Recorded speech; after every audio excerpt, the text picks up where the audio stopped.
Namaste everyone. So in today's video, we are going to discuss some of your common questions. The most common being, what should I do? Should I do a master's in my home country after my bachelor's, or should I come to Canada directly? And if I'm coming to Canada, I'm just doing diploma program. Is that okay? So I ask you the question, Nishay, what would you say if, let's say I have completed my bachelor's and now I'm thinking, should I go to Canada after I complete my master's? Because in Canada, there's no point in doing a master's. I just have to do diploma there. So what should I do? Should I live in my home country, complete my master's and then come to Canada, or just come to Canada? So before that, you have to ask yourself whether you wanted to leave to Canada or you wanted to come back. I want to live in Canada. I am planning to immigrate to Canada. Okay, if you're planning to immigrate to Canada, you should do all the process as soon as possible. Don't wait to complete your masters in India, because there is no as such benefit of doing masters in India, because if you clear your PC and becomes a registered physiotherapist here, you will get the job anywhere, right? There is no such point where they just accept whoever did their masters. So there is no point on just doing masters. That include your 1 point or a few points in your CRA score for immigration process. But I would say if you do diploma, that would increase your point by 50 points, right? Because they are doing. So the thing is, here we are not talking about a master's and a diploma. If you can get into a master's program in Canada, it's good. If it's not expensive, you can surely do it. But if you study in Canada versus you study in your home country, that's what we are discussing. So if I study in my home country, I'd go master's there, I'll get some points. But if I study in Canada, I'll get points because I've studied in Canada. So my Canadian degree holds more value. And if I have worked here in Canada, it adds more value. And I am in the CEC class, the Canadian Experience class. So that improves your chances of immigration. That will increase your point. If you get the work experience for 1 year, that will increase your point by 50, and your diploma would increase your point by 50. So it would increase your overall point 100. So that would give you more chances to get PR. And other thing is, if you are getting experience here in specialization field, like in nursing home or in ICU, in the hospital or in pediatrics, that will add more value to your work instead of doing masters in India. Because most of the employers will ask you, where did you work, what is your Canadian experience. So that is more important. That's what I was coming to. So here people usually ask what sort of experience you have, and then the second question is how much Canadian work experience you have. Most people, even when you go for a job, they'll be like, oh, you don't have Canadian experience, so I'll pay you a little less. Once you have the Canadian experience, then I'll pay you and increase your pay. So that's what people still believe here, and we both believe that wherever you want to be there, if you want to live in Canada and if you want to move to Canada, the earlier you do it, the better it is. I think that's Nishay's strategy. Yes. And one more thing, why they are asking for Canadian experience, what they mean by Canadian experience.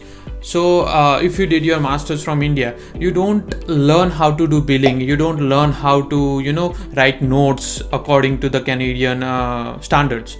So if you come here, if you go and work in some clinic or hospital or nursing homes, you learn how to make notes, how to do initial evaluation, re-evaluation, how to make daily session notes, how to do some kind of billings, what are the documents you need to provide to the insurance companies, what is MVA, what is workers' compensation, how you talk to the adjuster, and those things. How you work with the insurance. Yeah. And then there is applications like Universal or Jane app. These are apps that people use in their clinic to maintain their patient record, to send their billing to the insurance. So many, let's say we are from India, right? So in India, there are not people usually for physiotherapy. Most of the times they pay out of pocket. Here, a lot of this is done through either government insurance or private insurances. So that's why they want, your skills as a PT are not enough. You also need to know how you'll handle the patient's discharge, the patient's initial evaluations, or whatever the insurance asks you for, because if you're working in MVA,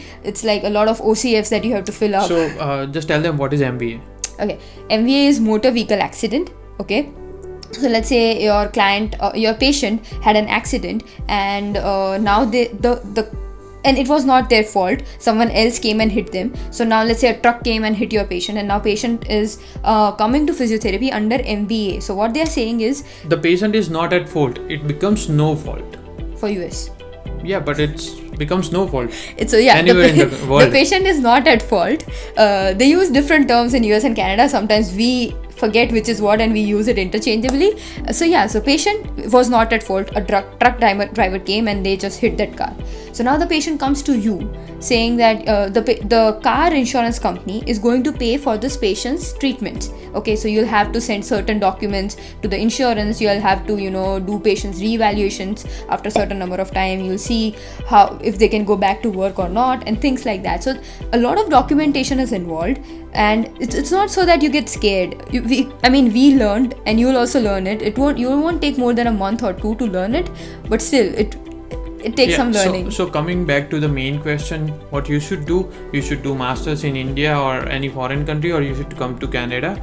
All in all, the basic is, if you come to the country where you wanted to live, you will learn more things according to the country's healthcare system, their ecosystem, how the people works, how the clinic functions basically, and insurance and everything. You will improve your skill by doing masters, but that you can do by certification courses. There are tons of certification courses available here. So what my strategy is, if you are in pediatric clinic, you do the pediatric courses. Just learn more things about the specialization field. If you are in sports club, like you are sports physiotherapy or athletes, you treat athletes. You treat some air hockey or some ice hockey players. So you treat those patients and you do the specialization course according to their needs, like taping, kinesio taping, or those things. So you don't need to learn the whole master's things. Yeah.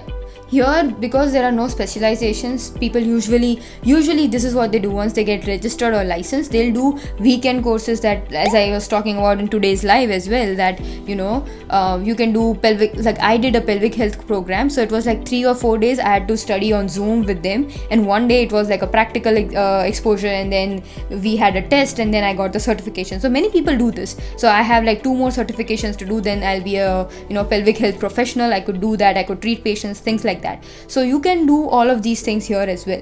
So again, it's your choice, it's your decision, but this is our opinion. Yeah, this is just a suggestion, because we have seen a lot of clinics, they are also promoting their physiotherapists to learn more things. They also guide you, because I have seen those clinics where 2 or 3 physiotherapists working there. One physiotherapist does kinesio taping, one do something else like dianeting or vestibular rehabilitation or something like that. Concussion management. They teach each other.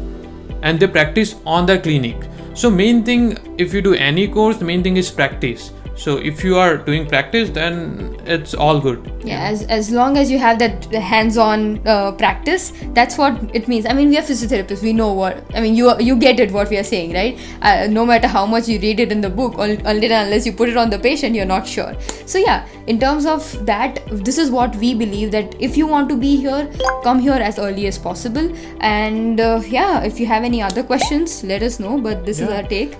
So guys, follow us on Instagram, Facebook page and Facebook group. We usually do Instagram live every week, and stay tuned, stay connected. Let us know if you have any other questions. Take care. See you next video. Bye bye.